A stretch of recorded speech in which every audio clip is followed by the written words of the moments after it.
예, 지금부터 군인 자살 예방을 위한 문제점과 개선 방안에 대해 세미나를 실시하겠습니다. 먼저 인사드리겠습니다. 저는 오늘 사회를 맡은 육군 전투준비안전단 생명존중 문학과장 최성호 부의사관입니다. 반갑습니다.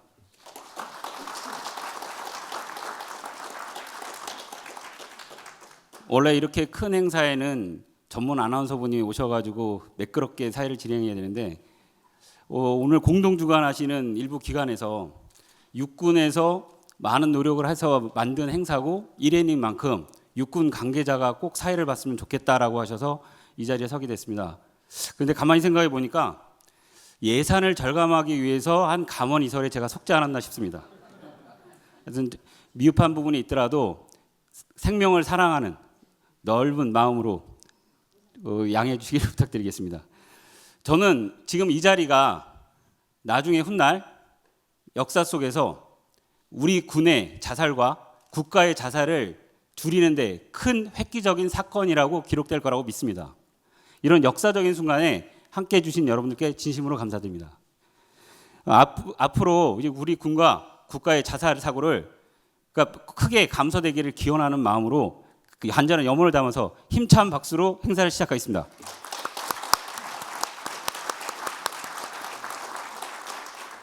예, 감사합니다. 세미나에 앞서 국민 의례를 진행하겠습니다. 모든 분들께서는 잠시 자리에서 일어나 단상위 태극기를 봐주시면 감사하겠습니다. 국기에 대한 경례.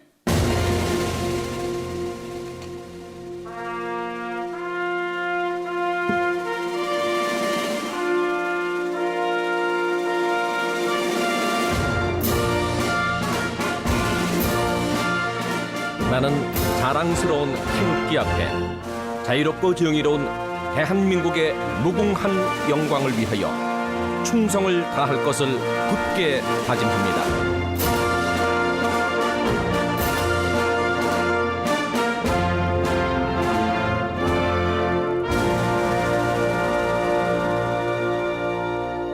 바로 모두 자리에 앉아주시기 바랍니다. 이하 애국가 지창은 생략하겠습니다. 오늘 세미나를 위해 많은 분들께서 참석해 주셨습니다. 잠시 주요 내빈들을 소개해 드리겠습니다. 먼저 국회 자살 예방 포럼 공동대표이신 국민의힘 정정식 의원님께서 자리해 주셨습니다.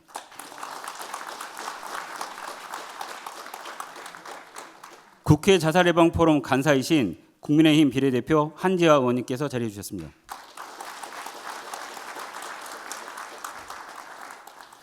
조국혁신당 비례대표 백선희 의원님께서 자리해 주셨습니다. 국방위원이시고 국민의힘 비례대표이신 강선영 의원님께서 자리해 주셨습니다.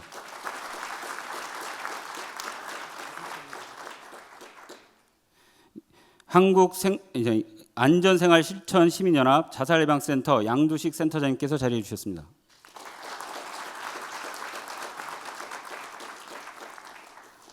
바쁘신 일정으로 지금 막 자리하고 계시는 우리 더불어민주당 경기 용인시병 부승찬 의원님께서 자리해 주셨습니다. 육군참모총장 김규화 대장님께서 자리해 주셨습니다.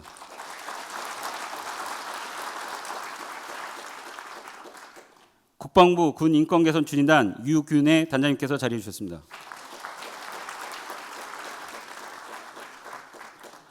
종교인연대 김대선 상임대표님 자리해 주셨습니다.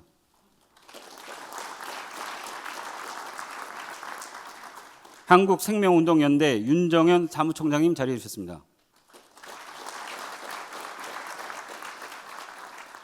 동국대 이범수 교수님 자리해 주셨습니다.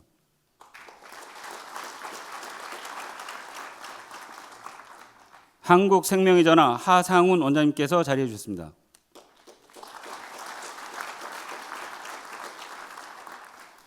한국상담심리학회 김은빈 위원장님께서 자리해 주셨습니다.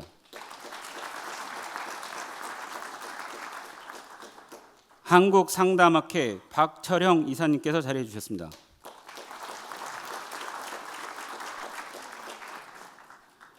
한국심리학회 용정순 이사님께서 자리해 주셨습니다.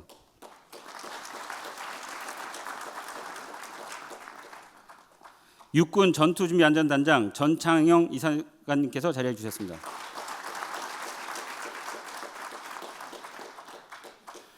우리 국방위원회 주시고 국민의힘 비례대표인 유영원 의원님께서 자리해 주셨습니다.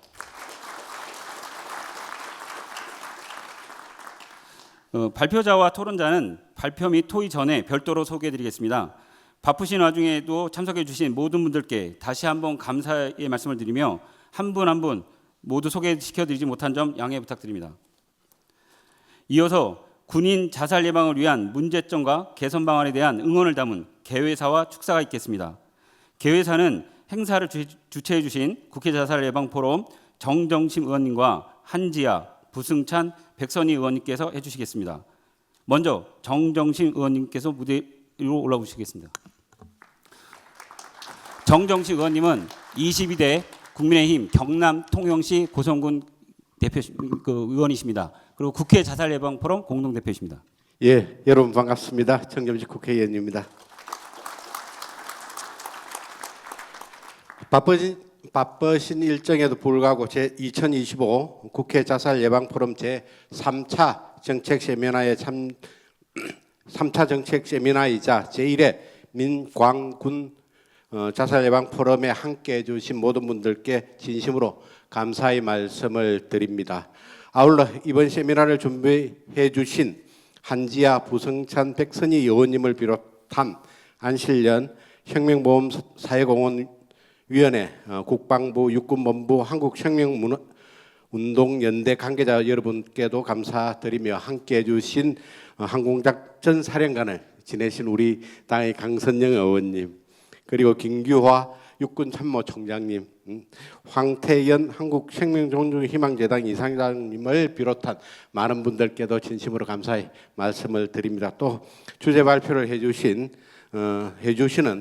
건희연 생명존중희망재단 팀장님, 차명호 평택대학교 교수님을 비롯한 또 토론자분들께도 진심으로 감사의 말씀을 드립니다. 군은 국가안보의 중심이며 많은 청년들이 사명감을 갖고 복무하는 곳입니다. 그러나 최근 5년간 군에서 자살로 안타깝게 생을 마감한 분들이 2020년에는 42명에서 24년에는 75명으로 증가한 것은 우리 모두가 함께 고민을 해야 하는 중요한 과제라고 생각을 합니다. 군장병의 생명과 마음을 지키는 일은 단순히 군 내부의 과제가 아니라 우리 사회 전체의 생명 존중 문화를 확산시키는 출발점이 되어야 합니다. 오늘 이 자리가 군 자살률 감소를 넘어 우리 사회 전체의 자살률을 낮추는 실질적인 해법으로 이어지기를 기대합니다. 또한 오늘을 계기로 민관군이 머리를 맞대고 지혜를 모아서 군장병의 병영 생활을 보다 건강하고 안전하게 해나갈 수 있도록 최선의 노력을 다하는 자리가 되었으면 합니다. 다시 한번 귀한 시간 내어주신 모든 분들께 진심으로 감사의 말씀을 드립니다. 감사합니다. 예, 의원님께서는 군대 자살 예방이 국가 자살 예방에 초석이지 않겠냐, 이 중요한 자리에 꼭 함께 하시고 싶다 그래서 계획되신 일정을 다 취소하시고 참가해 주셨습니다. 진심으로 감사드리고 예산에 편성할 때도 힘을 실어 주실 거라 믿습니다. 다음은 한지아 의원님 모시겠습니다.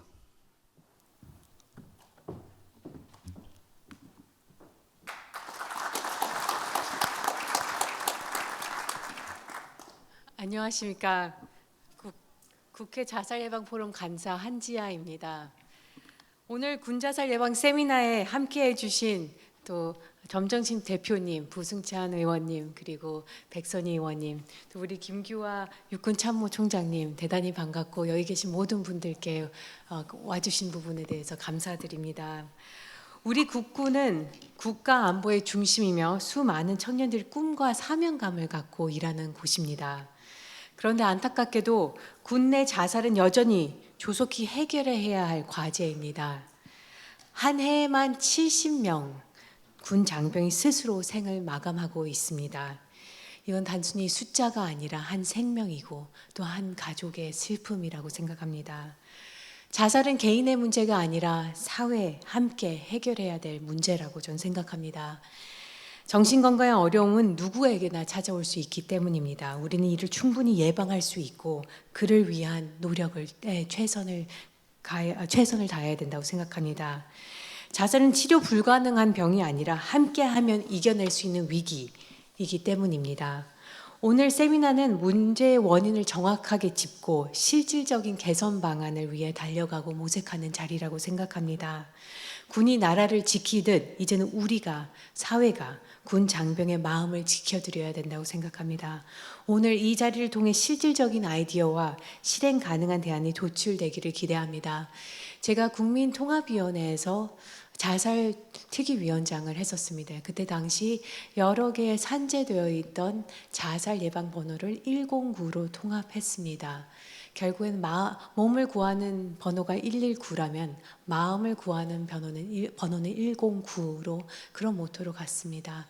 우리가 군에서 모든 분들이 더 이상 생을 마감하지 않고 우리나라를 지키는 데만 전념할 수 있도록 저 또한 최선을 다하겠다고 약속을 드립니다. 대단히 감사드립니다. 네, 의원님께서는 보건복지위원회 위원이십니다. 근데 군대 자살은 이제 군대에서만 해결할 문제가 아니라 우리 범정부 차원, 범부처 차원에서 해야 되기 때문에 보건복지위원회에서도 적극적으로 도와주실 수 있도록 최선을 다해 노력해 주시겠다고 약속하셨습니다. 감사드립니다. 다음으로는 국회의원 부승찬 의원님 모시겠습니다. 부승찬 의원님은 더불어민주당 경기 용인 시병 국회의원으로서 더불어민주당 대변인이십니다.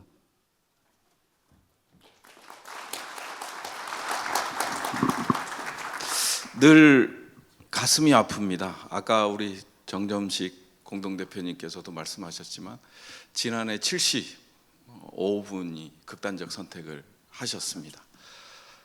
생애 주기별로 치면 18개월 가장 중요한 시기에 군에 갑니다.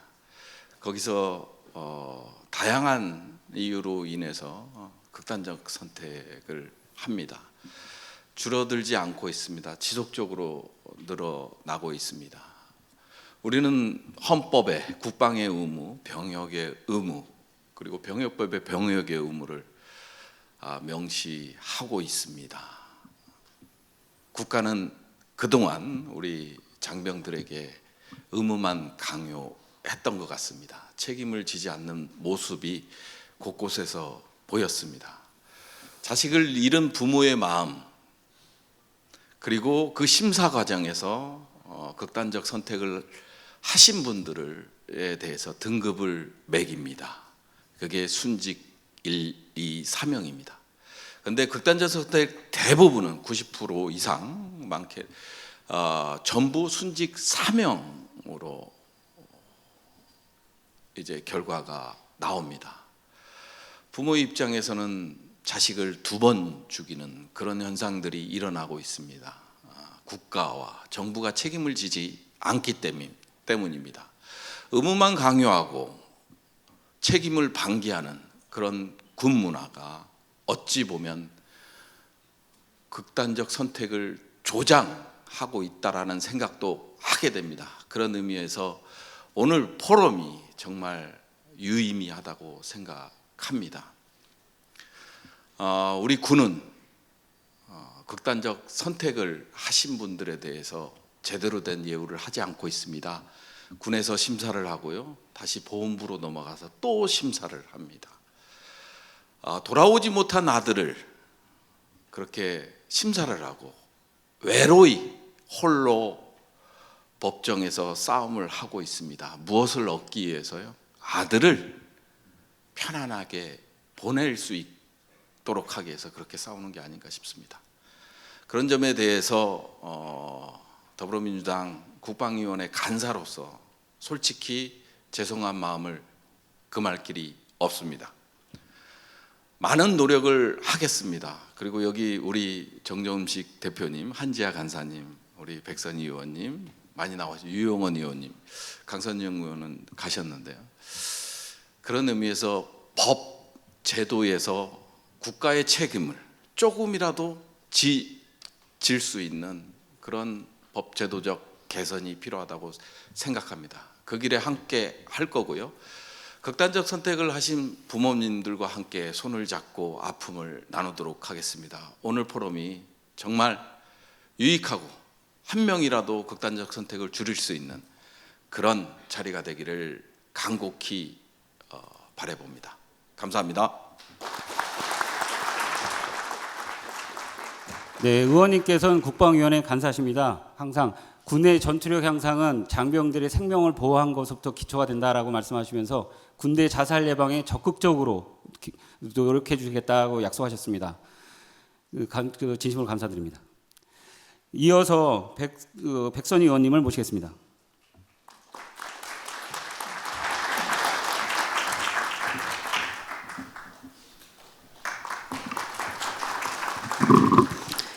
네, 안녕하십니까. 국회 국방위원 백선희입니다. 조국혁신당입니다. 오늘 군인 자살 예방을 위한 문제점과 개선 방안을 주제로 열린 국회 자살 예방 포럼 세미나에 함께하게 돼서 정말로 뜻깊게 생각을 합니다. 이 자리를 위해서 함께해 주신 안전생활실천 시민연합, 그리고 생명보험 사회공헌위원회, 국방부와 육군 전투준비안전단, 보건복지부, 그리고 한국생명존중희망재단과 자살예방협회 관계자 여러분, 그리고 공동 주최해 주신 포럼의 의원님들 진심으로 감사드립니다. 그리고 오늘 또 발표와 토론을 맡아주신 분들에게도 감사드립니다. 앞에 앉아 계시는 김기화 육군 참모총장님 감사합니다. 이런 기회를 만들어 주셨습니다. 우리 군의 자살 문제가 얼마나 심각한지 우리 모두 알고 있습니다. 2024년에 42분이 생을 마감하셨습니다. 2024년 불과 4년 만에 75분이 생을 마감하셨습니다. 그런데 그중 절반이 간부라고 합니다. 우리 모두 자살 예방 시스템이 있습니다. 국가 시스템도 있고 국방부에서도 자살 예방 시스템이 있습니다.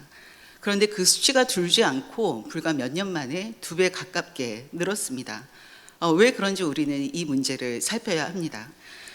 이 부분은 개인의 부작용으로, 개인의 부적응으로 더 이상 방치할 수 있는 문제가 아닙니다.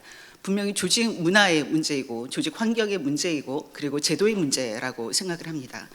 군의 자살 예방 매우 중요합니다.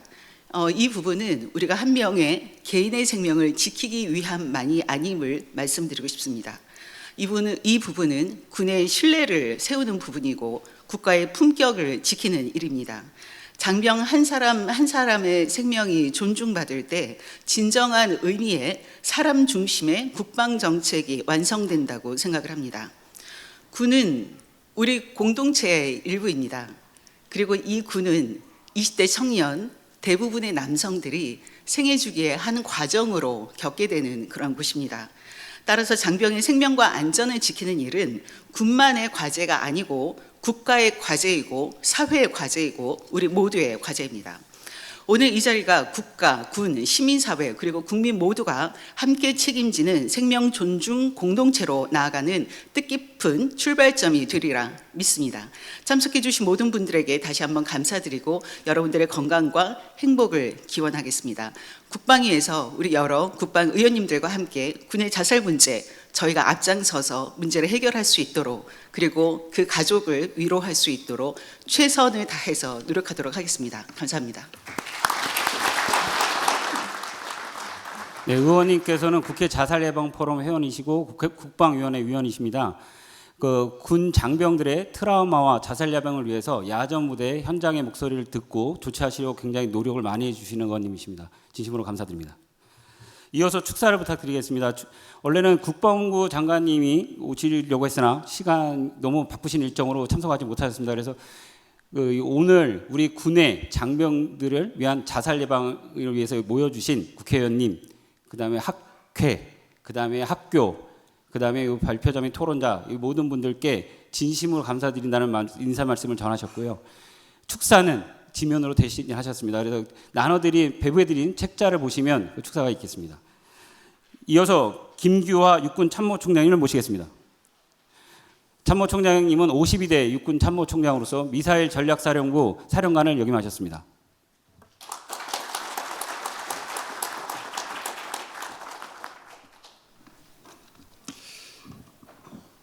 먼저 오늘 이렇게 의미 있는 제1회 민관 군 자살 예방 포럼을 실시하게 된 걸 굉장히 뜻깊게 생각합니다.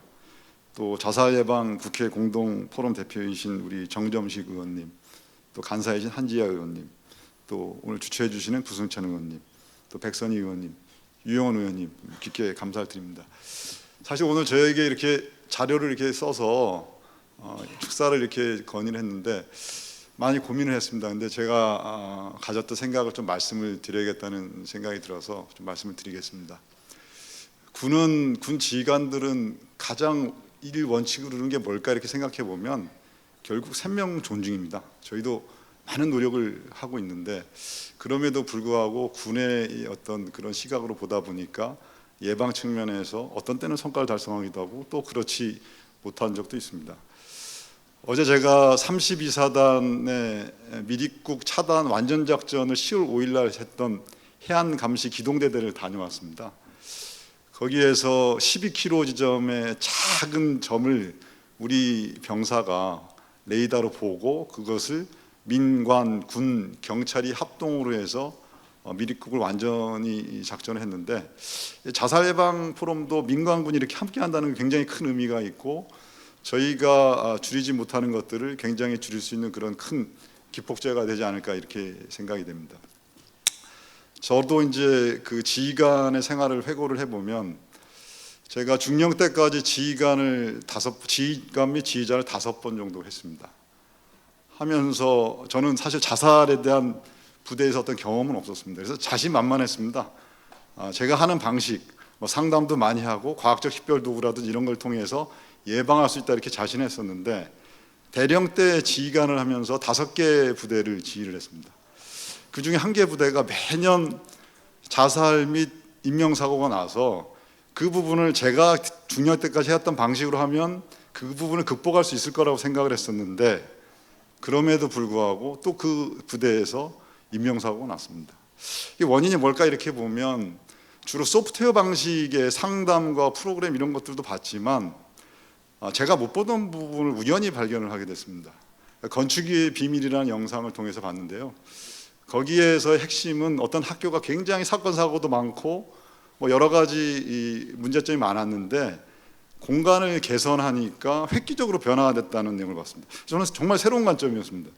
그래서 그 관점으로 그 대대를 바라보고 변화를 시키기 위해서 노력했는데 사실 대령지휘관이 갖고 있을 수 있는 예산적 한계가 여러 가지가 있어서 작은 부분부터 출발했는데 그리고 나서 변화를 제가 여기 오면서 좀 봤습니다. 그 부대는 도대체 어떻게 변화돼서 굉장히 궁금했거든요.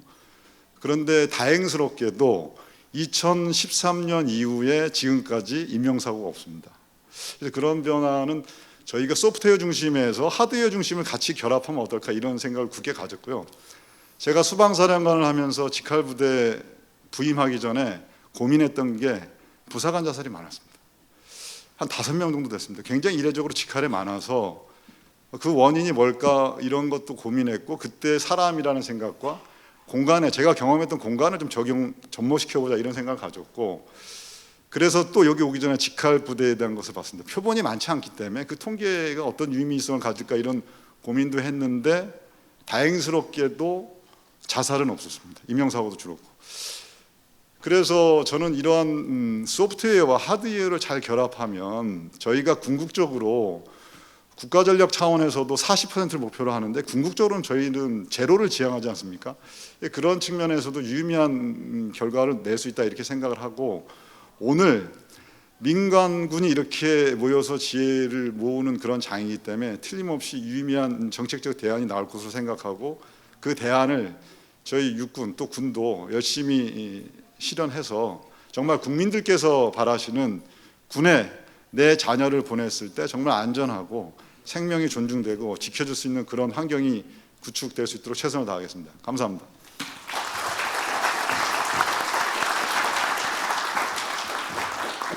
네, 총장님께서는 우리 사랑하는 전우들의 목숨을 지키는 만큼 중요한 게 뭐가 있겠느냐라고 말씀하시면서 필요하다면 내가 중대장의 역할까지도 할 마음이 있다라고까지 강조하십니다.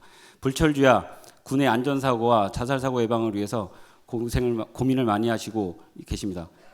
건강을 해치실까 봐 걱정이 되고 그럽니다. 그래서 총장님이 건강을 유지하시면서 진행해 주시길 바라면서 진심으로 감사드립니다. 이어서 기념 촬영 시간을 갖도록 하겠습니다. 참석해 주신 내빈분들께서는 무대 위로 올라와 주시면 감사하겠습니다. 예, 그럼 지금부터 군인 자살 예방을 위한 문제점과 개선 방안 세미나를 시작하겠습니다. 먼저 첫 번째 주제 발표입니다. 2025 국회 자살 예방 전략을 살펴본다라는 주제로 한국생명존중희망재단 권희연 팀장님을 모시겠습니다.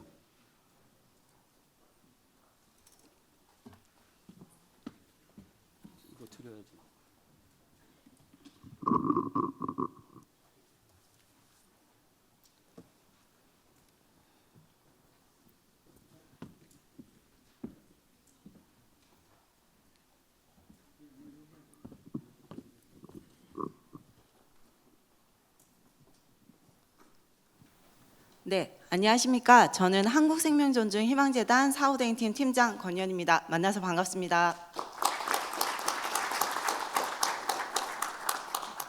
일단 제가 맡은 시간이 한 20분 정도이기 때문에 오늘 제가 잘 준비한 내용들을 전달 드릴 수 있도록 하겠습니다. 오늘은 지난 9월 12일 날 정부가 발표한 2025년 국가 자살 예방 전략과 이를 군 차원에서 어떻게 적용해 볼 수 있을지를 말씀드리도록 하겠습니다. 오늘의 발표 목차는 다음과 같습니다. 먼저 추진 배경에 대해 말씀드리겠습니다. 일단 대통령조차도 자살을 중요 사안으로 인정할 만큼 우리나라의 자살 문제는 심각합니다. 올해 9월 말에 저희가 작년 자살 사망자 수가 발표가 되었는데요. 연 14,872명, 그리고 자살률로 따지면 인구 10만 명당 29.1명 수준이었고요. 이는 OECD 국가 중에 매우 높은 수준이었습니다. 이에 지난 9월 12일 날 정부에서는 국가 자살 예방 전략 발표를 통해서 범정부적인 역량을 결집하고 중장기 목표를 설정하였습니다. 실제 심리부검 결과에 따르면 자살 사망자는 생전 평균 4개 이상의 스트레스 상황을 동시에 경험한다라는 것들로 나타났는데요. 정신건강 문제, 경제적인 어려움, 그리고 사회적 고립, 낙인 등 이러한 여러 가지 위기 요인들이 뒤얽혀서 결국 자살로 이어지게 되고, 이러한 부분들을 고려했을 때 자살은 하나의 원인이 아니라 다각적인 개입이 필요하다라는 것을 알 수 있습니다.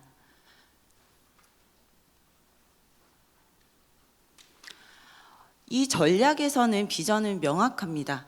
그래서 모두가 모두를 지키는 사회, 그리고 생명 보호가 일상이 되는 대한민국이라는 비전이고요.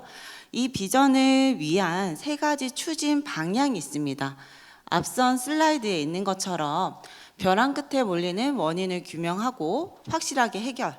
2번째는 세계 최고 수준의 자살 예방 안전망을 구축한다.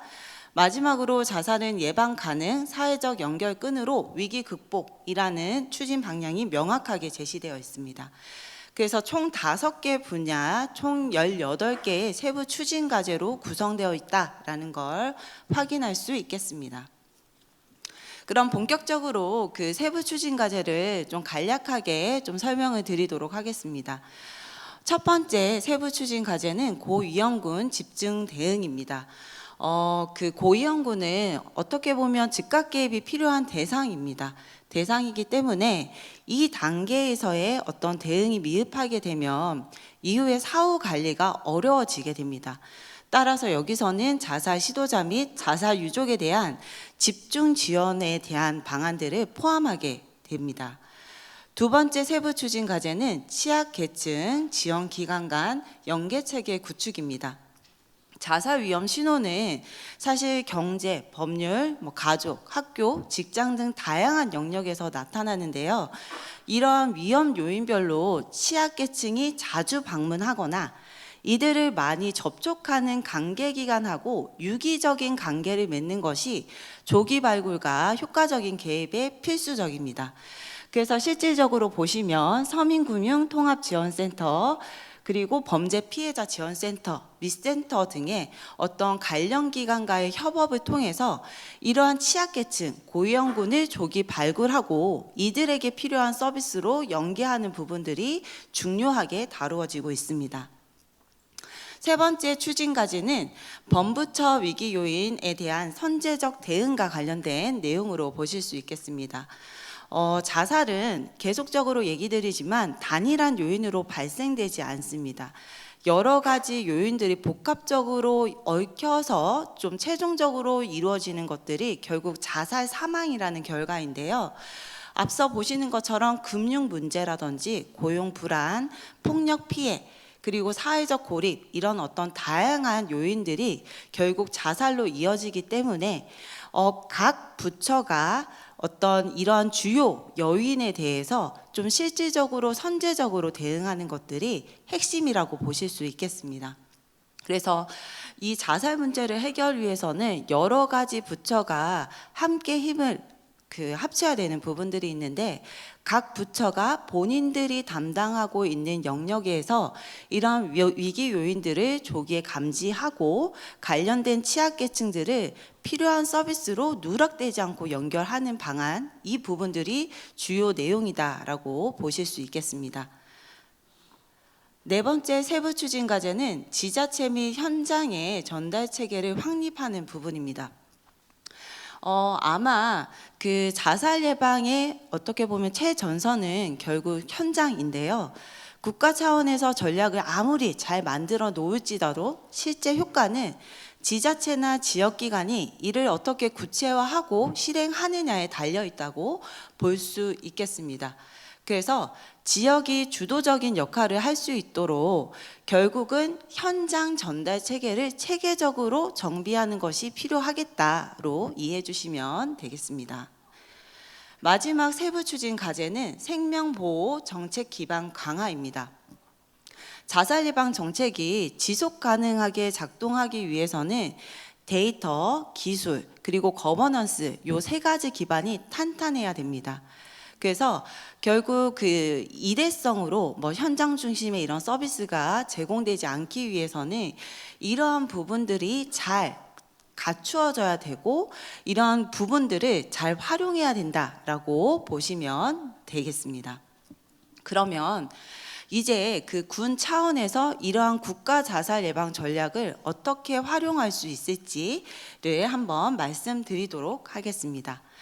아마 여기 계시는 분들 자체가 또 관계자이기 때문에 저보다 군의 어떤 특성을 잘 아실 거라는 생각이 듭니다. 그래도 좀 한번 설명을 드려보자면 그 군 구성원은 어떻게 보면 폐쇄적인 어떤 환경들, 그리고 엄격한 상하 명령 체계, 그리고 이동 제한 등으로 인해서 일반 사회보다는 위기 상황 속에서 스스로 도움을 요청하기가 상당히 어려운 특성이 있습니다. 그렇지만 반면에 군은 체계와 절차가 명확히 작동하는 조직이기 때문에 일단 예방 인프라가 구축되면 그 효과가 즉각적이고 가시적이라는 장점이 있습니다. 따라서 군은 이러한 국가 자살 예방 전략을 적용하는 데 있어서 가장 체계적이고 중요한 집단이라고 볼 수 있겠습니다.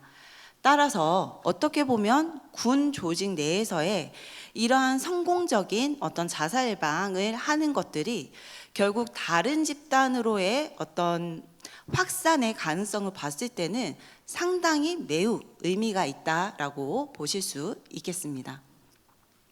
올해 상반기부터 저희 한국생명존중희망재단에서는 육군본부와 협업해서 군 사후대응 체계와 그리고 간부 대상 위기 스트레스 관리 프로그램을 운영하고 있습니다. 특히 변증법적 행동치료를 활용한 위기관리 스트레스 프로그램을 진행했습니다. 그래서 간부 대상 140명 대상으로 진행을 하였고요.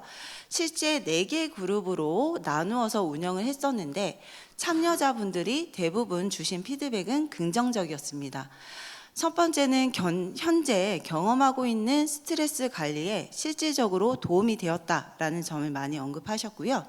두 번째는 앞으로 본인이 스트레스 상황에서의 어떤 대처 역량을 강화하는 데 유익하다라는 언급을 주셨습니다. 이를 보았을 때 이런 어떤 프로그램이 군 내부의 그 정신건강 예방이라든지 그리고 위기 대응 역량을 강화하는 데 효과가 있었다라고 확실히 얘기를 드릴 수 있겠습니다. 그럼 지금부터는 군의 자살 예방과 관련돼서 현장에서 적용해 볼 만한 어떤 방안들을 한번 제시해 드리도록 하겠습니다. 첫 번째는 고위험군 집중 대응에 대한 부분입니다. 현재 그 부대 내 생명 지킴이 책임자가 지정되어 있는데요. 현실적으로 보면 단순히 그 문서상 지정에 그치는 경우가 많습니다. 이러한 생명 지킴이들이 단순한 어떤 명목상의 지킴이의 어떤 부분이 아니라 실질적인 그런 생명 지킴이로서의 역할을 하기 위해서는 교육, 점검, 그리고 실질적인 권한 부여가 필요하지 않을까라는 생각이 듭니다. 그리고 군의 자살 예방을 위해서는 실질적으로 충분한 인력을 확보하는 것들이 가장 이상적입니다. 근데 그런 것들을 하기 위해서는 뭐 예산이라든지 뭐 현실적인 부분들을 고려해야 되는 부분이 있기 때문에 그런 부분에 도달하기 전까지는 일단 군 내에 있는 기존 인력들을 적극 활용하는 부분들이 어떨까 싶습니다. 그래서 지금 현재 군 내부 인력들로 보시면 정신과 군의관, 병영생활 상담관, 군종 장교 등 이렇게 다양한 인력들이 있는데 이런 인력들을 적극 활용해서 구성원에 대한 지원 체계를 강화해야 된다라고 말씀드리고 싶습니다. 그리고 아울러 정신건강 검사를 정기하는 것들이 필요한데요. 이러한 것들이 형식상으로 진행되는 것들이 아니라 뭔가 자살 예방 안내나 위험 신호 모니터링 이런 것들을 포함해서 할 수 있는 결국 실질적인 조기 대응 시스템으로 정착하실 수 있도록 좀 노력이 필요하지 않을까라고 의견을 드리고 싶습니다. 두 번째는 취약계층 지원기관 간 연계 체계 구축과 관련된 부분입니다.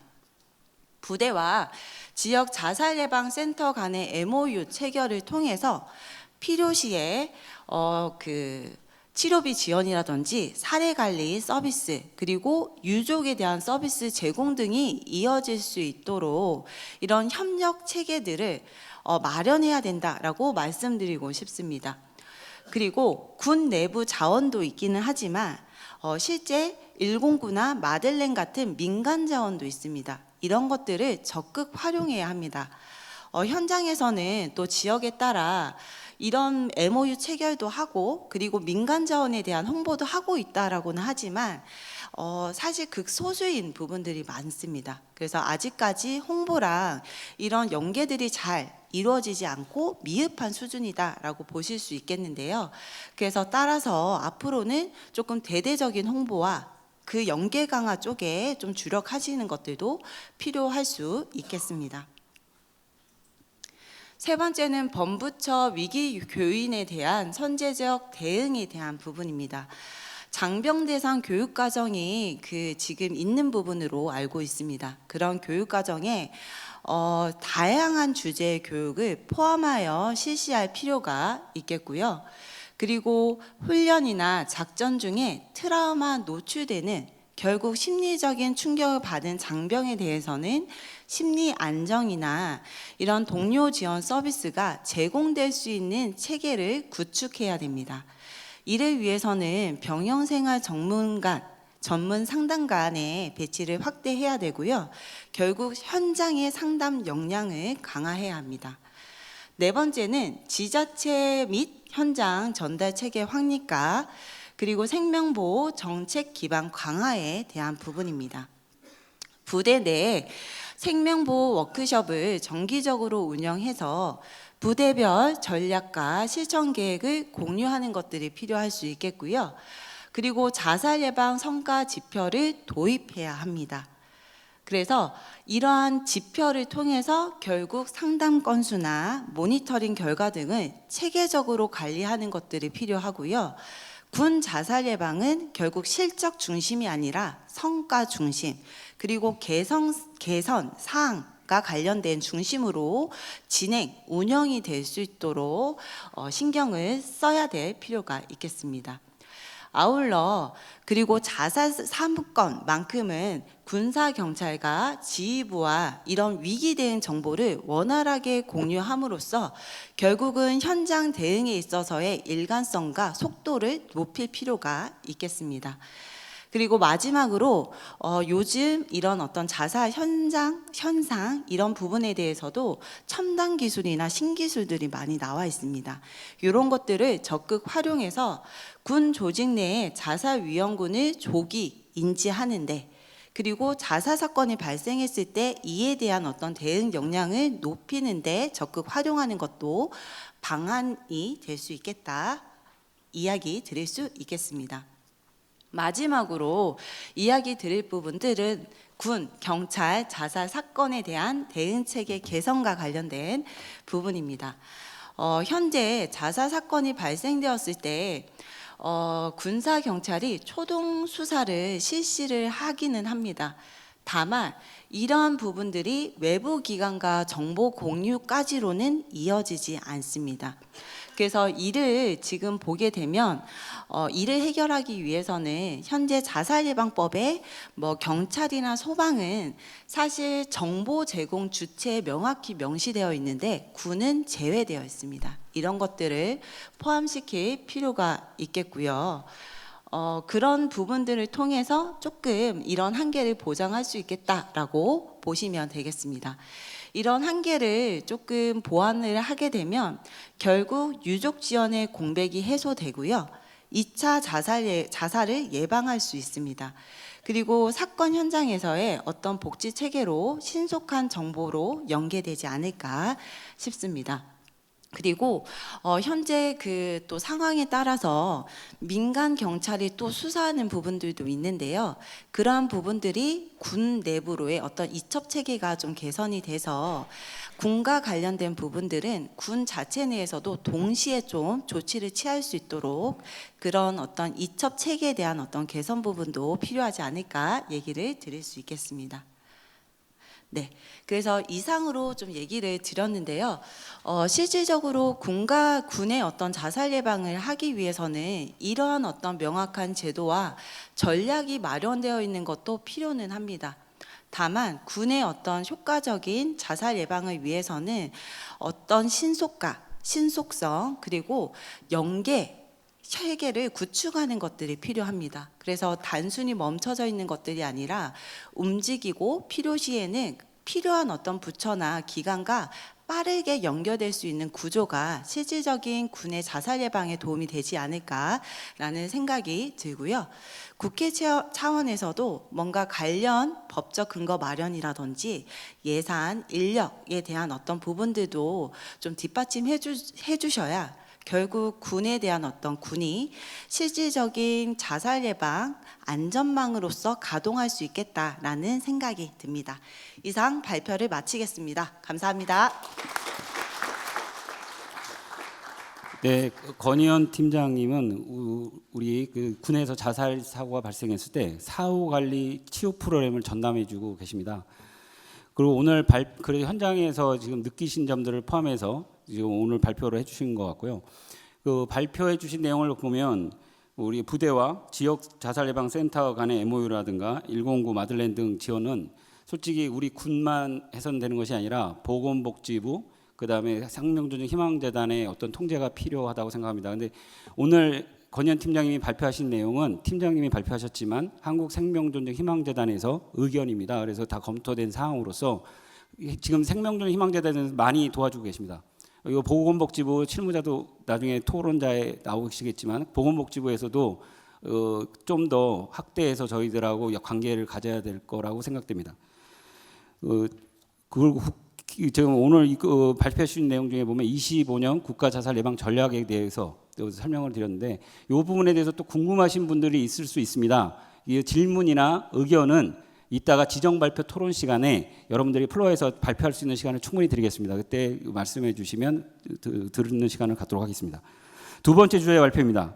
상담이 군 자살 예방에 미치는 영향과 과제라는 주제로 평택대학교 차명옥 교수님을 모시겠습니다.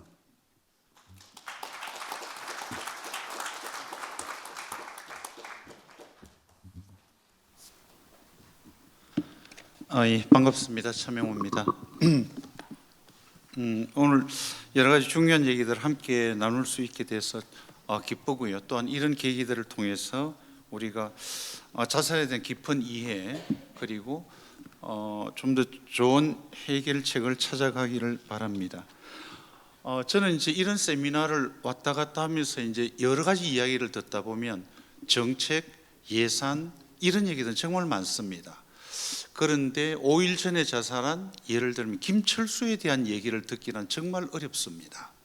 우리가 사람의 관심을 쏟는다고는 하지만 실제로 모든 관심은 문제 해결에 관심을 쏟는 경우가 많습니다. 그래서 사실은 대부분의 정책이 문제 중심적이지 결코 사람 중심적인 정책을 만들어내는 것을 본 적은 극히 드물었었습니다.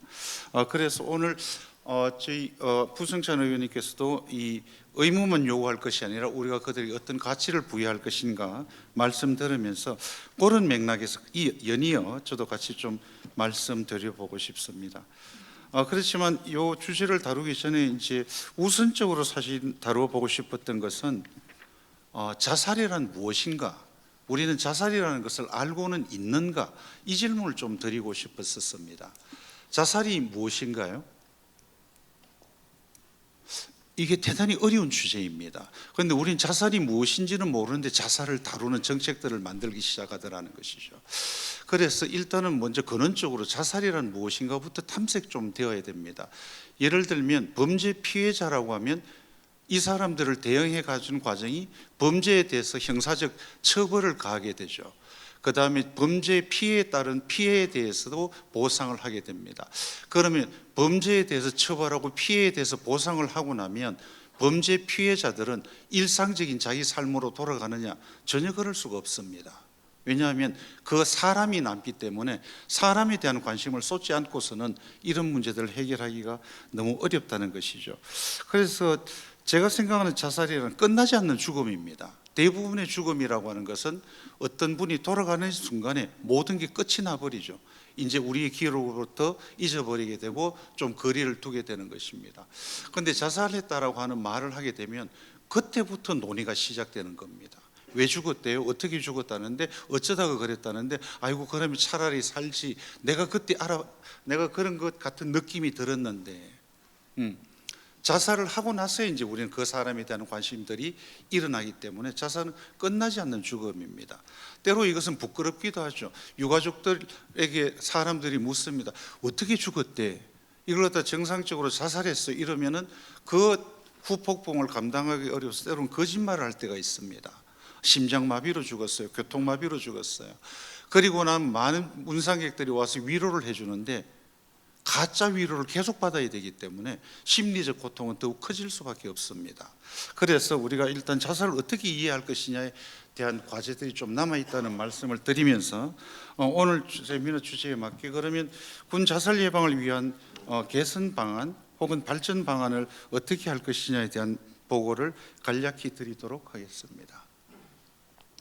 오늘 자살예방 군사대 시스템 발전 및 도전으로부터 군인 정신에 기반한 생태 체제적 군 상담 모형순으로 보고들이 발표하도록 하겠습니다. 일단 군은 2000년 상담 교육과 프로그램 위에서 비전 캠프라는 군종장교에서 다양한 형태의 자살 예방 시도를 하였었습니다. 그리고 이러한 프로그램들이 있다가 2005년도에 연천 수류탄 투척 사건 이런 것들이 등장하면서 인권에 문제가 있는 것 아닌가? 그리고 이 인권 문제에 대응하기 위해서 도대체 우리는 무엇을 해야 되는가라는 질문이 제기되기 시작했습니다. 그리고 이러한 것들을 바탕으로 병영생활 전문 상담관 제도가 도입되어서 병사의 자살률 감소에는 상당한 기여를 해왔었습니다. 현재 육군에는 526명의 전문 상담관이 배치되어 있고 전체는 700명, 2029년까지 국방부는 1000명으로 정원을 하겠다고 했습니다. 그런데 이 지점에서 이제 저희들의 문제는 몇 명까지 늘리면 자살을 0명으로 줄일 수 있을까? 예산을 몇 %를 늘리면 자살을 완벽하게 예방할 수 있을까? 이 질문에 대한 그 유혹을 떨쳐버리기가 참 어렵습니다. 그래서 어쨌든 이런 과정에서 2009년부터 상담 시스템을 강화하면서 국내 자살률이 현격히 떨어지기 시작한 겁니다. 특히나 민간 상담자들이 합류함으로써 이들이 인권 감시자와 옹호자의 역할도 동반한 경향이 있었습니다. 그래서 현재 사회 대비 매우 낮은 자살률과 작년 대비 40.5%가 자살 감소를 하는 놀라운 효과를 보이고 있습니다만, 현재 군은 자살 제로화를 위해서 지속적으로 노력하고 있습니다. 단 한 명의 자살자도 군에서는 발생시키지 않겠다라는 의지로도 읽혀집니다. 그러나 현재 닥친 문제들은 군 간부의 자살률이 있고 심리 부적응이 장기화되기 시작을 하고 있고, 상담관의 업무는 한계가 있으며 군 내부 가치와 상담 서비스가 어떻게 정합성을 확보할 것이냐, 그래서 상담을 받아 정말 우리가 필요한 인력으로 양성할 수 있느냐, 이런 문제들이 남습니다. 또한 인구 감소 시대의 인력을 우리는 어떻게 확보할 것이냐, 한 명이라도 더 군에 데려와야 될 텐데 이런저런 위험성으로 다 배제하고 누구를 데려올 것이냐, 이런 문제들이 등장하면서 저희들은 새로운 방안을 모색해야 된다는 생각이 들었습니다. 자살과 인권 및 상담 패러다임의 변화에 대해서 간략히 보고 드리겠습니다. 사실 군 상담은 인권이라는 측면에서 등장을 하였었습니다. 군은 구조적 특성상 징병제를 기반으로 개인 역량을 국가 목표에 맞출 것을 요구하는 특수 조직입니다. 그래서 군의 핵심 가치관은 너는 국가를 위해서 무엇을 해왔느냐라는 질문들을 상당히 많이 던졌습니다. 그러면서 전체 교육 과정과 훈련이 충성과 국가관을 강조하는 쪽에 초점을 맞추게 됩니다. 그러나 현재 청년들의 가치관은 국가는 나를 위해서 무엇을 했는가를 묻기 시작했습니다. 나를 이러한 급여, 이런 시스템과 이런 공간에 집어넣고 충분히 나의 가치를 인정했다고 생각하시느냐는 질문들을 끊임없이 제기하기 시작을 했던 거죠. 그래서 개인 가치와 인권을 강조하는 이 양자 사이에서 우리는 인권 충돌을 경험하게 되는 것입니다. 그래서 개인의 헌신에 대한 국가 보상과 성장 기회가 아직도 부족하다는 이런 결론들을 가지고 있는 것 같습니다. 이런 과정의 군인의 정체성에 따라서 자살 예방 목적이 죽음을 막는 것에 초점을 두어왔던 것도 부인할 수 없는 사실입니다. 그러나 자살 예방은 삶을 되살리고 개인의 삶의 질을 향상시키는 것에 초점을 맞춰야 되는 것이죠. 왜냐하면 군인의 성장은 국민의 성장으로 이어지기 때문에 그렇습니다. 그러나 이 과정에 상대적으로 미비했던 것은 군 간부에 대한 관심은 상대적으로 병사들에 비해서 미비했던 것도 사실입니다. 명예와 자부심을 통한 절대 충성을 통해서 나의 조직이 굳건히 쓴다는 것이 곧 자기 삶의 핵심 목표인 사람들이 어느 날 조직과 내가 한 몸이 아니라는 걸 느낄 때 이 괴리감은 상당한 충격을 줄 수밖에 없습니다. 내가 군을 위해서 작전 중에 다리를 잃었는데 그 다리를 치료받는 과정에서 시일을 넘겼다고 보상을 받지 못하는 경우가 생긴다든지, 이럴 때 군 조직이 내가 아니라고 하는 극심한 괴리감도 느낄 수 있다는 것입니다. 그러면 이제 이러한 상황에서 군 상담은 단순 자살 예방이 아니라 이 자살 예방을 하기 위해서 군인의 인간적 가치 향상과 성장도 지원할 수 있어야 된다는 생각을 하고 있습니다. 그 다음에 군과 사회의 긴장성도 사실은 대단히 중요한 주제입니다. 사회는 그동안 군을 사회와 분리된 특별집단, 특수조직이 아니라 특별집단처럼 인식했습니다. 마치 동떨어진 섬으로 간주했기 때문에 그 결과 군 복무는 끌려가는 곳, 허비되는 시간이라는 인식이 그동안 많았었습니다. 이러한 관점 속에서도 군에서도 군의 문제는 군 내부에서만 해결해야 된다는 폐쇄적 구조를 가져왔었습니다. 그 결과 어떤 문제가 생기면 이 책임을 누구한테 물을 것인가가 징계 중심의 이 문제 해결책들이 사실상 많이 만들어져 왔었고요. 그러다 보니까 앞서 군과 개인의 긴장성도 있었지만 군과 사회의 긴장성도 있었다는 것도 또한 존재하고 있었죠. 그래서 그럼 현재 고민은 군의 독립성을 유지하면서도 사회적 연대 속에서 공공의 연대를 어떻게 만들어낼 것인가, 이 질문에 답을 할 수 있어야 될 거라고 판단하고 있습니다. 혹시 제가 말이 너무 빠르지 않은가요? 괜찮습니까? 예. 유균희 실장님 크게 고개 끄덕거려 주셔서 감사합니다. 네. 세 번째는 군인 국민입니다. 군인은 복무 전에 국민이었지 않습니까? 복무 중에도 군인입니다. 복무 후 전역을 하고 나면 또 국민이 되는 것입니다. 그런데 국민이라는 생각은 하지 않고 군인은 아주 특별한 어떤 존재 위치를 차지하고 있다는 이런 생각들만이 우리에게 대단히 많았었습니다. 그런데 그러다 보니까 군인은 이중정체성의 혼란에 빠지게 됩니다. 군조직의 일원이자 한 인간인데 군조직의 일원으로 모든 것을 다 헌신하라는 요구만 받아왔던 겁니다. 그래서 전역에 집이 없이 전역하는 분들도 있고 여러 가지 문제들도 등장을 합니다. 그러다 보니까 군에 있는 사람에 대한 관심은 놓치면 군에 복무하고 있는 사람에 대한 관심은 상대적으로 부족했더라는 것이죠. 그러다 보니까 승리에 대한 관심은 높으나 그 과정의 수고와 고통에는 관심이 낮았습니다. 그래서 때로 개인이 부를 추구한다든지 하면 개인 성장이나 가능성을 추구하는 일을 탐욕스럽게 간주하고 일탈로 간주하는 경향도 있어 왔습니다. 그렇다면 군 복무는 일시적인 직무가 아니라 생애 주기 속에 있는 학습의 정거장인 것입니다. 내가 한 사회인으로 열심히 살아오다가 군에 와서 그 군에서 또 다른 능력들을 내가 학습해서 그 다음의 삶을 준비하는 정거장이라고도 볼 수 있는 것이죠. 그렇다면 입대 이전 군 복무 중 전역 후를 아우르는 연속적 돌봄과 지원이 필요함에도 이 모든 것은 군에 있으니까 군의 월급을 받는다는 이유로 지원되지 않는 부분들도 상당히 많았던 것으로 판단됩니다. 그래서 이제 우리는 군인 국민의 가치를 존중하는 문화가 필요한데, 그렇다면 자살 예방 목적도 그런 방향으로 움직여야 되고 군 상담의 역할도 군인의 가치를 향상시키는 심리적 구조를 제공할 필요가 있다고 판단됩니다.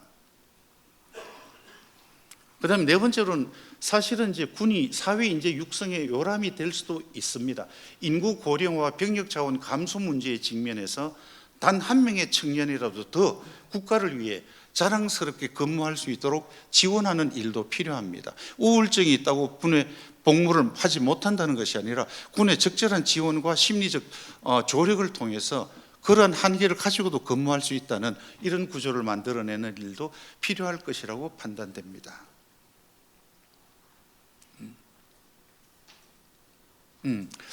그 다음에 군 상담 초기 목적이 자살 예방과 심리 문제 해소라고 하는 문제 중심에서 접근하기 때문에 상담의 인식 자체가 문제 있는 사람 받는 서비스라는 이런 인식들이 대단히 강합니다. 그래서 군 조직과 분리된 외부 전문가를 활용하고 간부 대상 심리 지원을 하지만 아직 이것은 조금 더 제한되어 있다는 것이죠. 그래서 지금 현재 영국군은 seeking help, 그러니까 도움을 청하는 행동들은 나약함의 표시가 아니라 책임감과 용기의 표현이라고 규정을 하고 있습니다. 그런데 상담을 받는다는 것은 무엇입니까? 나한테 일어날 수 있는 문제를 사전에 해결함으로써 내가 더 책임감 있는 행동을 하겠다는 약속으로 인식하고 있다는 것이죠. 그러면 이제 군 상담은 문제 해결 중심에서 성장지향적으로, 군 복무는 자기 성장의 기회로 모든 군인의 강점을 개발하고 이것이 공동체와 일치하는 심리 전문 체제로 바뀔 필요가 있다라고 판단됩니다. 그러면 이제 군 자살 예방 정책이 그동안 어떤 기여를 해왔느냐 하면은 화면에서 보다시피 다양한 것들이 있는데, 희망 케어 프로그램 같은 경우는 군 간부들 중에 어려움이 있는 분들을 위해서 그들에게 특별히 상담을 지원하는 이런 과정이 되겠습니다. 그래서 이 군 자살률은 사회 평균보다 낮으며 전년 동기간 대비 35%라 감소했습니다. 그리고 아래와 같은 다양한 정책들도 준비하고 있습니다. 하지만 정책적 구조도 이렇게 여러 가지 형태로 가지고 있다는 것이죠. 그래서 이건 앞에서 얘기했던 것들을 좀 더 구체화했는데, 예를 들면 병영 상담 체계의 구조적 한계는 군과 상담 서비스 간 통합이 부족합니다. 그러니까 외부 전문가로 정도 인식하지 그들이 우리 군에서 어떤 존재 역할을 할 수 있느냐 이런 관심은 사실은 거의 없는 상태입니다. 그러다 보니까 민간에서 상담관을 갈 때도 그냥 급여가 많기 때문에 생활이 좀 더 안정적으로 될 수 있기 때문에 상대적으로 내가 집중적인 전문적인 훈련을 경험하고 훈련할 수 있기 때문에 이런 이유로 오는 경우도 더 많다고 얘기도 들었었습니다. 그래서 이러한 것들을 좀 뛰어넘는 그 훈련 과정들 혹은 연수 과정들도 필요하다는 생각이 들게 됩니다. 게다가 군 부대에 사실은 자살 사고가 발생한 부대에 저희들도 지난 10년간 지원을 나갔었습니다. 일원도 받지 않고 저희들이 상담자들을 동원해서 부대에 갔었습니다. 그러면 부대에서는 이 후유증을 해결하고 PTSD를 없애기 위해서 전 간부 교육을 받게 합니다. 그런데 간부들에게는 이것도 부담이 됩니다. 교육받는 시간에 다시 업무를 빼고 오고, 어젯밤에 근무 썼는데 오늘 아침에 또 와서 교육받아야 됩니다. 그래서 저희들은 부대 갈 때 이렇게 말했었습니다. 늦게 와서 미안합니다. 저희들이 조금 더 일찍 와서 막았으면 좋았을 텐데 늦게 와서 미안하다고 말씀드렸었습니다. 그리고 그 시간에 앉아서 교육받는 그것조차도 사실은 저희들이 대단히 미안하다고 생각을 말씀을 드렸었습니다. 외부에서 도움을 주는 게 군에 도움을 주는 것이냐, 이것도 점검해 봐야 됩니다. 그렇지 않을 때도 정말 많습니다. 우리의 선의가 행정적으로는 엄청나게 부담될 때도 많다는 것이죠. 그 다음에 최근에 저희들은 인지전에 대응하는 정신 역량을 강화해야 되는데, 이러한 것들을 어떻게 할 것이냐.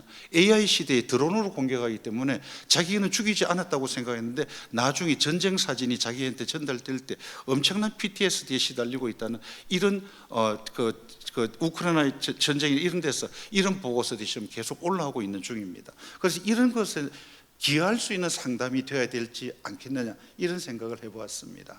그래서 이런 것들을 어떻게 그럼 우리가 수행을 어떤 논리 속에서 진행할 수 있느냐. 첫 번째는 생태체제적 상담 및 자살 예방 접근을 통해서 가능하다고 판단했습니다. 자살 예방을 위기 이후 조치해서 환경 전체의 조정과 성장으로 전환해야 되는 것입니다.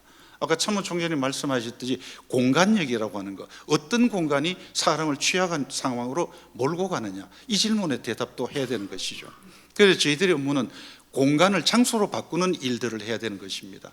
공간은 우리에게 주어진 어떤 그 규모가 되지만 그것이 나에게 특별한 관계를 맺는 순간에 그 공간은 장소로 전환이 되는 것입니다. 그래서 이 장소에 대한 인식들을 어떻게 만들어낼 것이냐, 이런 문제들이 이제 등장하게 됩니다. 그 다음에 생태체제적 접근이라고 하는 것은 한 개인을 둘러싼 모든 층이, 다시 말하자면 개인 공간, 그 다음에 대인관계 공간, 요거 이제 관련 부대들 이런 것들이 되겠죠. 그 다음에 조직 공간, 여기는 이제 군사령부, 육군본부, 이런 것들이 되겠습니다. 그 다음에 사회문화 공간은 국방부부터 해서 보건복지, 이 사회가 군을 어떻게 인식하고 있느냐에 대한 답변도 되겠습니다. 그래서 이 공간적으로는 이 모든 계층들이 함께 움직이는 조직 구조를 만들어줘야 되는 겁니다. 지금 저희들 이 각각의 공간에서 여러 가지 일들을 하고 있다는 걸 알고 있습니다. 지금 더 이상 어떻게 보면 더 많은 정책이 필요 없을지도 모릅니다. 필요한 것은 이 다양한 공간에서 일어나는 일들을 어떻게 연계해 줄 것인가, 이런 문제들이 훨씬 중요하다고 판단됩니다.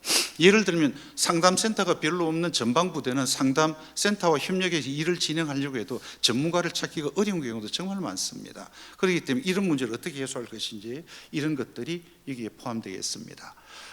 두 번째로 생태체제적 접근에서는 시간적 접근 또한 필요할 것으로 판단됩니다. 여기에는 복무 이전에 입대 불안, 가족 갈등, 고립, 우울 등 이런 것들이 있을 수 있습니다. 이것이 복무 중에 영향을 미치게 되는 것이죠. 그리고 복무 중에 또 여러 가지 다양한 스트레스를 받은 것이 복무 후의 삶에서도 영향력을 미칠 수 있습니다. 그래서 국가적 관점에서 본다면 복무 이전의 자료들과 복무 중에 관련된 조치들, 그리고 복무 후의 사회적 서비스가 일련의 연계된 시스템 속에서 하나의 흐름으로 흘러가야지만이 국가적 자살 예방이 가능할 거라고 보고 있습니다. 그런데 보건복지부는 보건복지부대로, 국방부는 국방부대로, 교육부는 교육부대로 이런 식으로 분절되어 있는 상태에서 효과적 자살 예방은 불가능할 것이라고 판단하고 있습니다. 그 다음에 이제 이러한 일을 갖다 그럼 어떻게 할 것이냐는 문제도 등장을 하게 되는 겁니다. 군 상담의 모형을 좀 제시해 보자면, 자살 예방을 넘어 군의 조직적 개인적 성장을 촉진할 수 있어야 된다는 것이고요.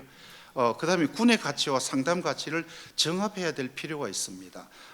이걸 조금 말씀드리자면, 군은 합리적인 조직입니까? 비합리적인 조직입니까? 이래 대답 안 하시면 곤란합니다. 이래 안 하시면 한 명씩 지목해서 답변 듣도록 하겠습니다. 군 조직은 합리냐 비합리냐로 따질 수 없는 초합리적인 조직이라 그럽니다. 무슨 뜻인가 하면, 사람은 죽여도 됩니까? 안 됩니까? 안 되죠. 적은 죽여야 됩니까? 안 죽여야 됩니까? 죽여야 됩니다. 적은 사람입니까? 아닙니까? 사람입니다. 그러면 우리는 사람을 죽이는 일을 하고 있는 것인가요? 이런 문제들에 부딪히면 우리가 가지고 있는 일상적인 논리로 군인의 정신을 육성하게 되면 심각한 문제가 등장을 하기 시작합니다. 그래서 군인은 내가 비록 내 친구가 있다 하더라도 그 친구가 적이라면 그를 이용해서 그 신이 이런 거 다 저버리고 정보를 빼올 수 있는 사람이 되어야 되는 것입니다. 그래서 이 군조직에 맞는 인간상은 도대체 무엇이냐를 논의를 해봐야 되는 것입니다. 경찰은 총이 있어도 뭐 할 수 없습니까? 쏘았다가 문제가 되지요. 그렇기 때문에 경찰은 어떤 순간에도 법을 지켜야 되는 합법적 조직을 지향하고 있는 그런 인간상을 만들어내려고 애를 씁니다. 그럼 우리는 군에서는 어떤 인간상을 창조할 것인가? 이 문제도 마찬가지로 대답을 해야 되는 것이죠. 그러면 초합리적인 조직을 만드는 기본이 무엇이냐? 한마디로 따지면 사생관 기반의 군인 정신입니다. 그래서 군조직은 이럴 때 인간의 한계를 넘어서 초합리적 체계로 작동하고 국가와 국민을 위해 명예에 살고 명예에 죽는다가 지금까지의 군인 정신입니다. 그런데 이 군인 정신을 가만히 보면 사생관 기반의 이 한계를 뛰어넘는 초합리적 조직이 될 수 있는 근거가 여기서 나오게 되는데요. 위해한 적이 우리를 침략했을 때 우리가 해야 될 일은 무엇입니까? 나의 생명을 지키고 공동체를 지키고 국가를 지켜서 더 많은 사람들이 여기서 안전한 생활을 할 수 있도록 돕는 일들입니다. 그래서 이것을 일반 심리학적 용어로 해석하면 무엇인가 하면 생명 존중의 정신인 겁니다. 적의 침입으로부터 생명을 지키기 위해서 우리가 가지고 있는 일반적 가치를 뛰어넘을 수 있는 그런 역할을 수행할 수 있는 정신 구조를 갖춰야 된다는 것이죠. 그래서 우리가 그러면 이런 군인 정신을 생명 존중, 자기 초월, 공동체적 헌신, 나만 살겠다는 것이 아니라 우리 공동체 전체를 살리겠다라고 한 정신으로 구분한다면 적으로부터 자신과 이웃의 생명을 지키고 공동체가 안온한 삶을 살아가도록 하려는 존엄한 정신이 사회에서 말하는 군인 정신이 될 것입니다. 그러면 이러한 것은 어떤 내용으로 구성되어 있느냐 하면 상류 12척 이순신 장군이 장계를 올릴 때 아마 그는 삶의 의미가 없었을 것입니다. 모든 것들을 백의종군하고 어떠한 명예도 주어지지 않고 자신을 핍박하는 조정과 대신대를 속에서 살아가면서 그분은 살 의미가 있었을까? 그런 상황에서도 그는 자기의 삶의 의미를 찾아냅니다. 그리고 장계를 올리게 되는 거죠. 이것은 어떤 한계에서 삶의 의미를 추구하는 군인 정신입니다. 명량 및 노량해전은 적선 331척을 앞에 두고도 12척의 배로 무엇하면 우리가 이길 수 있는가 가능성을 찾아내는 정신이라고 보여집니다. 장애를 딛고 앞으로 나가는 노력들, 전투를 독려했죠. 명군은 전혀 참전도 하지 않으려고 하는 의사를 밝히고 있는 중에도 독려를 참여하게 되는 겁니다. 탁월성, 우리 아군의 피해는 가장 최소화하고 적군은 가장 많이 물리치는 승리 지향성이 탁월성을 지향하는 심리로 판단됩니다. 그 다음에 충성이라고 하는 것은 공동체를 살리려는 인간상이라고도 저는 보여집니다. 만약에 우리가 이것을 군에서 이루는 일들이라면 이러한 것의 정신 구조를 만들어 줄 수 있다면 군인 정신도 강화되지만 동시에 그가 어떠한 한계에서도 삶을 살아내는 의미를 찾아내고 그 의미 속에서 무엇인가를 탐색할 수 있는 역량을 키워주는 일이라고 판단됩니다. 그래서 이러한 앞서 말씀드린 군인 정신을 갖춘 인간성에 도달하도록 생태체제적 접근을 활용하여 시간축으로는 군인의 삶을 복무전, 복무중, 전역 후의 연속체계로 이해하고 공간축으로는 개인, 조직, 부대, 사회 및 국가의 다층체계의 유기적 조력을 받아 자살 예방과 위기 개발 환경 전체의 조정과 성장으로 만들어 가보자는 것이 제 제안 사항입니다. 그럼 이러한 것을 하기 위해서는 저희들이 지금까지 논했던 생태체적 군인 정신 기반 인성 통합, 초합리성, 성장 지향적, 인권과 안전의 균형, 그리고 인간 이런 것을 통한 인간 중심의 병력 문화, 다시 말해 정신 전력과 인간적 가치가 통합되는 병력 문화가 만들어질 수 있다고 생각하고 있습니다.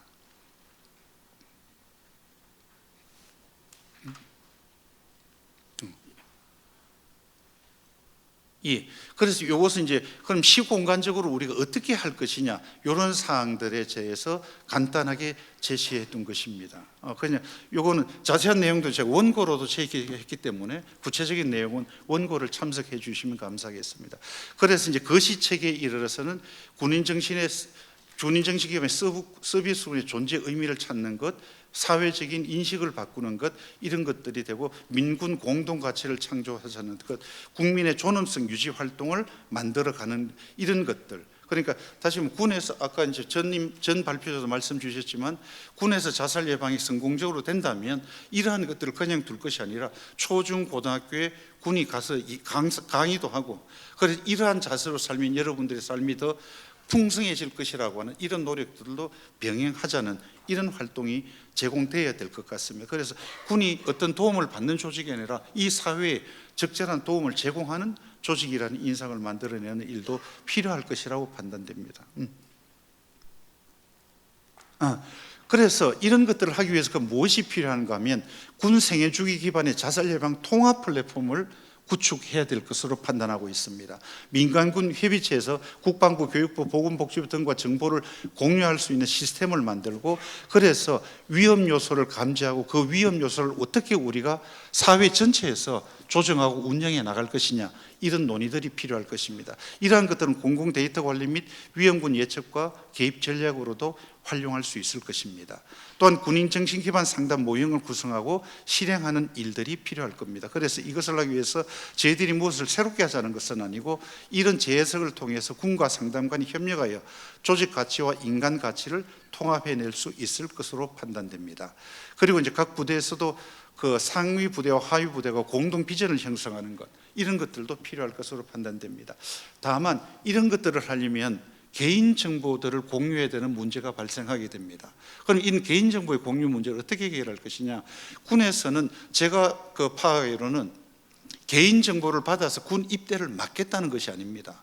개인 정보에서 위험성이 있다면 그것을 인식해서 그에게 맞는 군 생활을 우리가 어떻게 설계해 줄 것인지 그렇게 도움을 받아서 나중에 다시 사회에 나가서 또 다른 자살을 시도하기보다는 새로운 정신자세로 삶을 살아갈 수 있는 인재로 키워보겠다는 의지이기 때문에 이것은 공익 목적에 부합하는 것으로 판단하고 있습니다.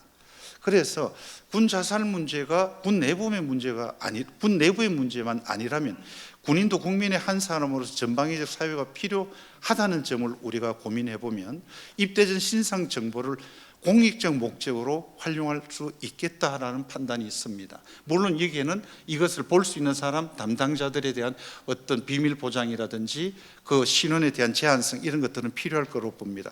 그리고 정보 보호와 협력을 위한 법적 이슈들이 있기 때문에 관계 부처들이 만나서 저희들이 함께 논의를 해봐야 될 것으로 판단됩니다. 그리고 나아가서 이제 군인정신 상담 교육 모형을 개발해서 이걸 갖다 이제 부대에서 자체적으로 논의하고 어떻게 접목할 것인가 하는 것도 한번 토론해 볼 필요가 있다는 생각이 들고요. 무엇보다도 간부 상담 모형 개발 및 지원이 필요할 것으로 판단하고 있습니다. 그 사실 병사들은 이렇게 말씀드리면 좀 너무 가치를 깎아내리는 것 같지만 군대를 떠나려고 하는 자들입니다. 그들은 전역을 기점으로 군과 이별을 하려고 하게 되는 것이죠. 그렇지만 군간부는 군을 남아서 지키려고 하는 자들의 모임들입니다. 그래서 그들을 어떻게 상담해 줄 것이냐는 것은 병은 자기 문제를 털어놓을 수 있지만 간부는 털어놓기 어려울 때가 있습니다. 그리고 제가 지난번에 연구했을 때 당신은 당신의 문제를 언제 말을 합니까? 물어봤더니 모든 수단을 다 해보고 더 이상 방법이 없다고 했을 때 상담받는다는 겁니다. 그리고 상담받고 그 다음날 자살한답니다. 그렇다면 우리가 접근해야 될 것은 진짜 강인함이란 제대로 된 군인 정신을 갖춘 건데 그 군인 정신은 자기 한계에 도달해서 자기가 가용한 자원들을 전체적으로 활용해 볼 수 있는 능력도 들어간다는 이런 인식들이 필요할 거라고 생각됩니다. 그 다음에 이러한 것들을 특히 이제 군 간부는 이러한 이 군 기반 간부 상담 모형을 자기가 상담도 받아보고 교육도 받지만 그것을 통해서 준 상담관화 되어서 병사들의 심리 지원을 하면은 이끄는 중에 학습하는 이런 교육 효과가 있을 것으로 판단됩니다. 그 다음에 이러한 것들이 한꺼번에 다 되지는 않기 때문에 점진적으로 진행해서 아까도 나왔습니다. 군 정신건강 정진 주관 제도, 군인 정신과 생명 조치 포럼 이런 것들을 해볼 필요가 있지 않겠나 생각을 합니다. 나머지들은 군 경험의 사회적 전환과 병행생활 전문 상담과의 역량 강화를 위해서 사실 생애주기 상담자가 되려면 민간군 협력 관리자, 조직 문화 개선 촉진자도 돼야 되거든요.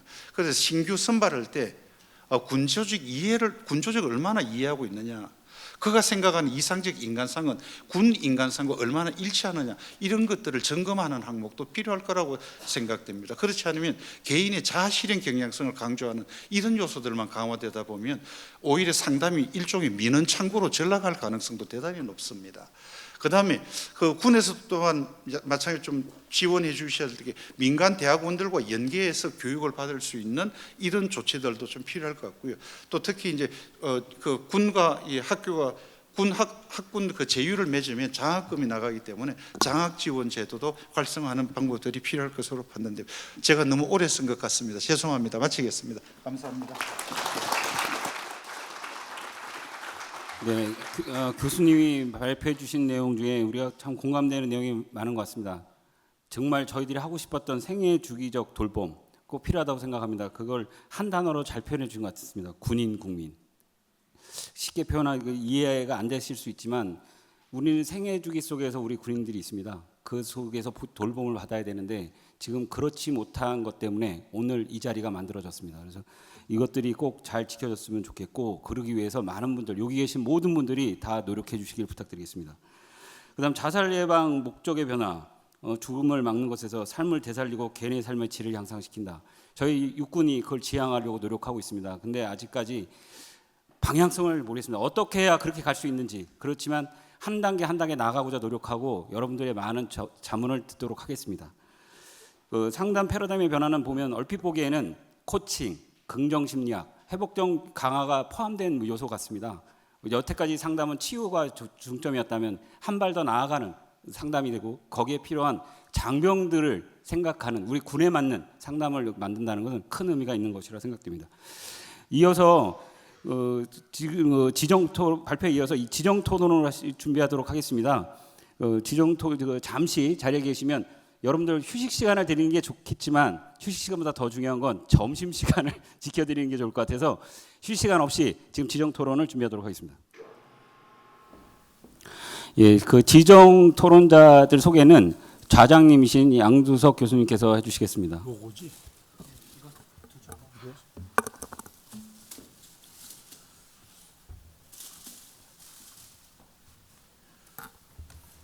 안녕하십니까. 안실련의 자살예방센터장이면서 생명운동연대 공동대표를 맡고 있는 양두석입니다. 상당히 감개가 무량합니다. 이 생명을 지키고 살리는 일이 저는 국가의 가장 큰 과제라고 생각합니다마는 어떻게 하루에 40명씩 자살하고 있는 것은 저는 소리 없는 전쟁이 매일 일어나고 있다고 생각을 합니다. 그래서 이 생명을 지키고 살리는 일이 국가의 가장 큰 과제인데 특히 군대를 보낸 부모들이 군이라는 게 제일 안전한 데라고 생각하지 않습니까? 국가의 위임을 했는데 이 아들이 하나밖에 없는 아들이 시체로 돌아온다. 있을 수 없는 일이라고 생각합니다. 대가 끊겨버리고 손이 끊겨버리고 그 가족은 뼈를 깎는 그런 아픔 속에서 살아가기 때문에 이렇게 중요한 과제를 저희들이 오늘 국회 아침부터 이렇게 모여서 특히 오늘 모인 분들은 참모총장님들, 국회의원들이 많이 오셨습니다. 6명씩이나 상당히 중요하신 정점식 의원이라든가 부승찬 의원 오셔서 이렇게 관심을 가져서 저희들이 이 중요한 주제를 군인과 그리고 민간인들 자살예방센터라든가 그리고 일하시는 분들이 많이 오셨고 특히 군은 간부급들이 많이 오셨습니다. 자살예방에. 그래서 오늘 주제 발표하신 두 주제 다 열심히 또 들으셨고 또 오늘 토론하실 분들 토론하시지만은 토론도 중요한데 여기 플로어에 계신 분들이 굉장히 관심 있는 분들이 많기 때문에 플로어에서도 많이 질의를 해주시면 고맙겠습니다. 앉아서 진행하겠습니다.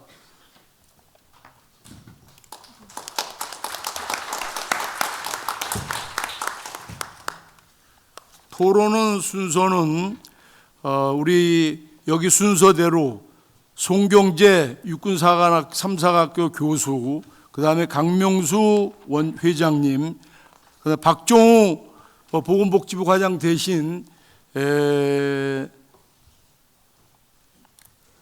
주정민 사무관이 오셨는데 박종우 과장님은 양해를 구했어요. 자살에서 가장 중요한 게 지자체들의 역할인데 오늘 행자부에서 지자체 평가에 대한 중요한 행사가 있어서 세미나가 있어서 거기 가셨는데 그래서 주정민 사무관이 오셨고 그다음에 국방부 병영 문화혁신과장이신 정기현 과장님 이분은 국방부에서 자살 예방을 담당하고 있는 총괄 서기관이면서 과장이십니다. 그다음에 자살 예방업의 학술위원장이시고 우리 상당히 자살 예방에 열심히 일을 하시고 있는 순천대학교 교수인 이화영 교수 이렇게 순서대로 진행을 하시는데 상당히 이게 12시까지 끝나지만은 아무래도 플로어에서 질문도 하셔서 한 6, 7분가량씩 이야기도 해주시고 그다음 나머지 시간은 플로어에서 관심 있는 분들 질의나 답변을 해주시면 고맙겠습니다. 순서에 의해서 우리 송경재 교수님께서 송경재 교수님은 군경 소방 쪽에 자살 예방 상담 회장을 맡고 계십니다. 송경재 교수님부터 토론해 주시면 고맙겠습니다.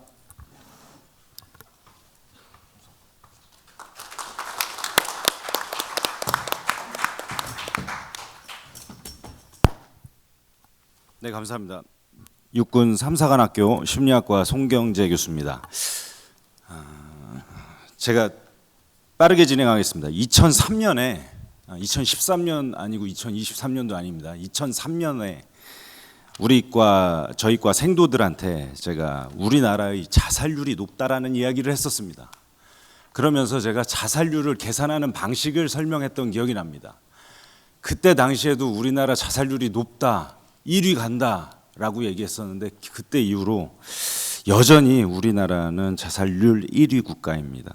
20년 동안 수많은 노력이 있었지만 여전히 결과가 바뀌지 않았다라는 것은 이제는 우리가 기존에 우리가 해왔던 그 방식들을 조금 낯설게 봐야 할 시기가 아닌가라고 저는 생각을 합니다. 물론 그동안 노력을 하지 않은 건 아니었었습니다. 법도 제정이 됐고요. 예산도 많이 투입이 됐습니다. 추경 예산도 이번에 또 들어왔죠. 자살 예방 센터가 확대가 되었습니다. 표준화된 교육 프로그램 보든말 전 국민 교육을 하고 있습니다. 우리 사회는 꾸준히 노력해 왔는데 10년 넘게 우리가 부동의 1위라면 이제는 방향을 좀 새롭게 봐야 될 시간이 아닌가 생각합니다. 두 가지 제언하겠습니다. 첫 번째, 저는 문화심리학적인 관점을 제안을 합니다. 우리나라는 관계 중심적인 집단주의 문화입니다. 여기 계신 모든 분들도 거의 모든 분들이 가정에서 아이들에게 그렇게 교육을 하실 겁니다. 이 얘기는 밖에 나가서 하지 마. 이런 얘기는 하는 거 아니야. 라고 교육을 하실 겁니다. 그러다 보니까 좋은 일이거나 나쁜 일이거나 밖에 나가서 우리는 삼가해야 된다라고 어려서부터 교육을 받아왔습니다. 그러다 보니까 우리나라는 전통적으로 체면을 중시하고 마음의 문제를 드러내지 않는 것이 조화로운 것이라고 여기는 문화입니다. 그런데 현재 우리나라 자살 예방 정책을 조금 보면은 당신의 불안과 우울을 이야기하세요. 우리 사회는 당신의 이야기를 들을 준비가 되어 있습니다. 이런 식의 우리 문화가 아닌 개인주의 문화권에 적합한 모델에 기반을 하고 있습니다. 한국 사회의 부정적 정서는 개인주의 문화권의 부정적 정서인 우울과 불안이라기보다는 관계 손상, 섭섭함, 억울함, 체면의 상처, 상대적 박탈감 이렇게 대인관계에서 주변의 모니터링에 의해서 나를 반영해서 보는 그런 데서 오는 문제가 많이 있습니다. 따라서 그 개입 역시 감정의 표현보다는 관계의 회복과 도덕적 책임감에 중심을 둬야 된다고 저는 생각을 합니다. 그래서 저는 괜찮아요. 당신의 우울감을 이야기하세요. 라는 공감 중심의 메시지보다는 자살은 끝이 아닙니다. 새로운 고통의 시작입니다. 자살로 해결되는 것은 없습니다. 이런 규범적이고 명시적인 메시지를 이제는 고려해야 되지 않을까 생각을 합니다. 자살률 1위라고 지금까지 20, 30년 동안 말만 해왔지 제가 지금 지하철을 타고 왔는데 그 흔한 지하철 어디에도 자살에 대한 메시지가 없습니다. 자살 메시지를 담은 포스터 한 장 없고 미디어조차도 없습니다. 그것은 하지 말아야 될 이야기이기 때문에 그렇습니다. 사회가 그분들한테, 우울하신 분들한테, 불안해하시는 분들한테, 마음에 상처가 있는 분들한테 말을 하라고만 하지, 우리는 들을 준비가 되어 있어 라고만 하지 자살에 대한 메시지를 그분들에게 건네지 않습니다. 그래서 자살을 말해야 되고 살아서 이겨내자라는 명확하고 직접적이고 명시적인 생명 존중 메시지를 우리 공동체의 도덕적 규범으로 재정립을 해야 될 때라고 저는 생각을 합니다. 이것은 자살 행동에 대한 낙인이나 처벌이 절대로 아닙니다. 생명을 지키는 새로운 문화적 프레임의 회복입니다. 존경하는 총장님께서 그 공간력에 대해서 말씀을 하셨습니다. 그런데 우리 군에도 화장실 칸칸마다 보안을 지키자라는 보안 포스터는 엄청나게 많이 붙어 있습니다.